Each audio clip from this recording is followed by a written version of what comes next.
મારું નામ doctor Bipinchandra H Gandhi. 25 ઓગસ્ટે 2025 રોજ સવારે 9 વાગે ફોન આવ્યો. જે એમને કીધું કે અમે મુંબઈ ક્રાઇમ બ્રાન્ચ તમારો દિલ્હી ફોન છે, દિલ્હીથી ટ્રાન્સફર કરીને મુંબઈમાં મૂક્યો છે અને અમે મુંબઈથી બોલે તમે મુંબઈ આવી શકતા હોય મુંબઈ આવો. અમે કીધું we can not come, I am 82 years old, so I can not come. તો ઓકે, અમે તમારી ઘરે જ વાતો કરી તમારી સાથે, ઇન્વેસ્ટિગેશન કરી. શું કહેતા હતા? તમારા મની લોન્ડરિંગનો કેસ છે. પછી તેમને મારી પાસે આધાર કાર્ડ માંગ્યો, એ લોકો પાસે કંઈ હતું નહીં. ને એ લોકોએ કીધું કે તમે તમને જે પૂછ્યું તે બધું સત્ય હકીકત કહેશો, બધા બારના બંધ કરી દો, ફોન તમારો કન્ટિન્યુઅસ ચાર્જિંગમાં રાખજો, ફોન ઘણો લાંબો ચાલશે તમારો, અને બધી પૂછાવાને કોઈને બી આવવા નહીં દેતા, રૂમમાં બધી બાજુ બંધ કરી દો. એ પ્રમાણે લગભગ ધને ધમકી આવે તો કોઈને બી કહેશો તો તમારે મુશ્કેલીમાં મુકાઈ જશો તમે, તમારા પર ચાર્જ લાગશે ફોર્જરીનો, કે જે કંઈ હોય તે એ લોકોના ભાષામાં. એટલે અમને ખ્યાલ આવ્યો કે આ કંઈક ફ્રોડ જેવું લાગે છે. આવું કંઈક કોઈ કહે નહીં કે તમને સજા થશે, 3 to 5 yearsની જેલ થશે તમને, એમ કંઈ જો તમે ખોટા હશો અને તમે જે ડિસ્ક્રિપ્ટ કર્યું તે જ તમે ચાલુ રાખજો, તે જ તમારે રાખવાનું કે આ કીધું છે, એમાં ફેરફાર થવો જોઈએ નહીં. એટલે મને બધું ખ્યાલ આવ્યો કે આમાં કંઈક છે નહીં. એટલે મેં તરત જ I stop the phone and immediately I contact my friend Chandrakantbhai, retired PI. અને એમને મને એમના ફ્રેન્ડ થાય ઉમંગભાઈ, એમને મને કહ્યું કે તમે ઉમંગભાઈ મોદીને મળો સાયબર ક્રાઇમમાં, ને એમની ઓફિસ મને ખબર હતી કે મામાજી રોયન્ટ સામે છે. એટલે I immediately without losing any time I immediately gone to there. તે સમયે બી ફોન એમનો આવતો જ હતો, એટલે ફોન તેમને આપી દીધો. આ જ ફોન મારો. કેટલો ટાઈમ ફોન ચાલ્યો હતો એમના સાથે? કોની સાથે? જે સાયબર 2 hours, લગભગ 2 hours, 9 to 11. શું ધમકી આપતા હતા ફોન પર કે કઈ રીતે? એ તમને એમ કહે કે જેલ થશે, તમે જો ખોટું બોલશો તો તમને 3 to 7 years જેલ થશે. જે પૂછ્યું બધું સાચું જ કહેજો, કોઈને કહેશો નહીં, તમારા દરવાજા બંધ કરી દો, ને જે તમે જવાબ આપો છો એ તમારો જવાબ પછી બી આપવાના તમારે, ને તમારો આધાર કાર્ડ આપો, તેનાથી આગળ કંઈ એ લોકો વધી નથી શક્યા. આ જે તમારા ઘટના બની છે ને એના ભોગ બનતા તમે અટક્યા છો, તો શું કહેશો કામગીરીને લઈને? કામગીરી બહુ સારી સાયબર ક્રાઇમની, બહુ આઈ એમ વેરી ઇમ્પ્રેસ્ડ કે Umangbhai Modi did good work. અને બીજા ઘણા બધા લોકો આવો ભોગ બનતા હોય છે, તો લોકોને શું મેસેજ આપશો? લોકોને મેસેજ, કોઈ અનનોન ફોન આવે તો ફોન પહેલો ઉપાડવો નહીં, અથવા તો આવો સાયબર જેવું લાગે તમને તો ઇમિડિયેટલી કટ કરવાની, 1934 ફોન કરી દો તમારે, 1930 પર. હું Umang Modi, police inspector, Navsari cyber crime police station.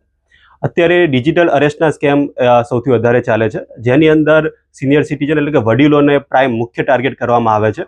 કે જે વડીલો દિવસ દરમિયાન ઘરમાં એકલા હોય છે, એમના સંતાનો નોકરી ધંધા પર ગયેલા હોય, અને એ દરમિયાન આ લોકો એક વિડીયો કોલ કરે છે, કે જેની અંદર વિડીયો કોલની અંદર સામે પોલીસ યુનિફોર્મમાં વ્યક્તિ હોય છે અને આ બાજુ આપણા કોઈ સિનિયર સિટીઝન હોય છે, અને વિડીયો કોલ કરી અને એમને કોઈ પણ એક બનાવટી સ્ટોરી કે જેમાં કોઈ વ્યક્તિનું મની લોન્ડરિંગ કેસમાં ધરપકડ કરી છે અને એમણે આમનું નામ ખોલ્યું છે, અને જેથી આમની ઉપર પણ મની લોન્ડરિંગનો કેસ દાખલ થશે એવું, અથવા તો કોઈ તમારું ડ્રગ્સ, કોઈ પાર્સલ તમે જે વિદેશ મોકલતા હતા એમાં ડ્રગ્સ મળ્યું છે અને તમારી ઉપર એક ગુનો દાખલ થયો છે, આવી કોઈ પણ બનાવટી સ્ટોરીથી એમને ડરાવે છે, ધમકાવે છે, એમને ગભરાવે છે, અને એમની પાસેથી પછી પહેલાં ડોક્યુમેન્ટ અને પછી એમના બેંક વિગતોની માહિતી મેળવી અને એમના બેંકના ટ્રાન્ઝેક્શન કરી અને એક ફાઇનાન્શિયલ ફ્રોડ કરવામાં આવે છે. તો આવો કોઈ પણ કોલ આવે તો પહેલી વસ્તુ કે પોલીસ ક્યારે આ રીતે ડિજિટલી કામ કરતી નથી, ક્યારે વિડીયો કોલથી અરેસ્ટ નામની કોઈ વસ્તુ જ નથી. આવો કોઈ પણ કોલ તમને આવે છે તો એ કોલને તરત ડિસ્કનેક્ટ કરી દેવો, અને તમારે તરત 930 ઉપર કોલ કરી લેવો, અથવા તો નજીકના પોલીસ સ્ટેશનનો સંપર્ક કરી પોતાની આ ઘટના વર્ણવી. આવા જે પણ કોલ આવે છે એ ડિજિટલ અરેસ્ટના કોલ છે, અને આવા કોલ આવે તો બિલકુલ ગભરાશો નહીં, તરત પોલીસનો સંપર્ક કરો. આવો પણ એક કોલ થોડાક દિવસ પહેલાં નવસારીમાં એક નિવૃત્ત નામાંકિત ડૉક્ટરને આવેલો, અને એમાં પણ આ રીતે જ મુંબઈ ક્રાઇમ બ્રાન્ચમાંથી બોલીએ છીએ અને એક મની લોન્ડરિંગ કેસમાં એક વ્યક્તિની ધરપકડ કરી છે અને આગળ તમારું નામ ખોલ્યું છે, એ રીતે કહી અને ડૉક્ટર સાહેબ અમને એમના ધર્મપત્નીને ડિજિટલ અરેસ્ટ કરવામાં આવેલા. પરંતુ ડૉક્ટર સાહેબે હિંમત દાખવી અને તુરંત પોલીસનો સંપર્ક કરેલ, અને પોલીસની સક્રિયતાના કારણે એમને આ સ્કેમથી વાકેફ કરી અને આ નંબરો તરત બ્લોક કરી અને એમને એક મોટા ફાઇનાન્શિયલ ફ્રોડથી, ડિજિટલ અરેસ્ટના સ્કેમથી બચાવવામાં આવેલ છે. એટલે આ મીડિયમના માધ્યમથી લોકોને પણ સંદેશો પહોંચાડવા માગું છું કે ક્યારે પણ તમને કોલ આવે આવો કે જેમાં વિડીયો કોલ આવે છે ને વિડીયો કોલમાં પાછળ પોલીસ દેખાય છે અને કોઈ પણ તદ્દન બનાવટી સ્ટોરી કહી અને તમને આ રીતે ડરાવવામાં આવે તો બિલકુલ ડરાશો નહીં, ગભરાશો નહીં.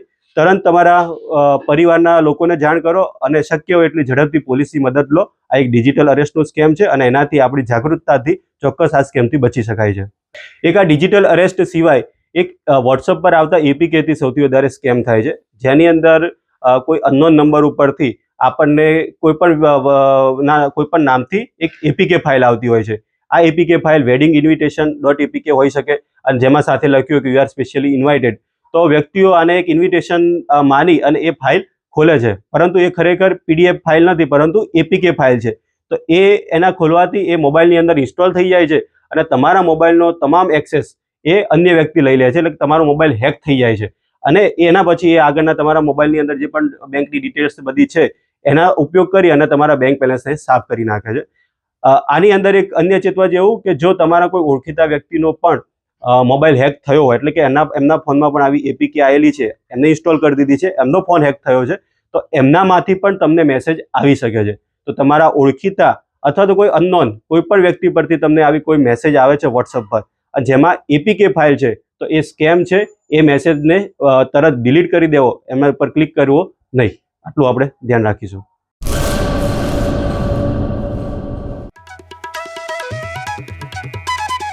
ઓમ સાંઈ દાડમ નર્સરી, સરકાર માન્ય નર્સરી, બાગાયત ખેતી કરતા ખેડૂતો માટે ખુશખબર. દાડમની ખેતી માટે ઉત્તમ છોડ મેળવવાનું સ્થળ એટલે ઓમ સાંઈ દાડમ નર્સરી. દાડમના સિંદૂરી ભગવા અને સુપર ભગવા છોડ હાજર સ્ટોકમાં. સારી ગુણવત્તાના બિયારણમાંથી તૈયાર કરવામાં આવેલા દાડમના છોડ મેળવવા અવશ્ય એકવાર મુલાકાત કરો. કચ્છ ગુજરાતમાં કોઈ પણ સ્થળે ડિલિવરી કરી આપવામાં આવશે.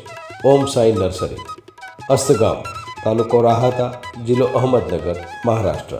સંપર્ક જિગ્નેશ સેંગાણી 8469693569 તેમજ 9998526368.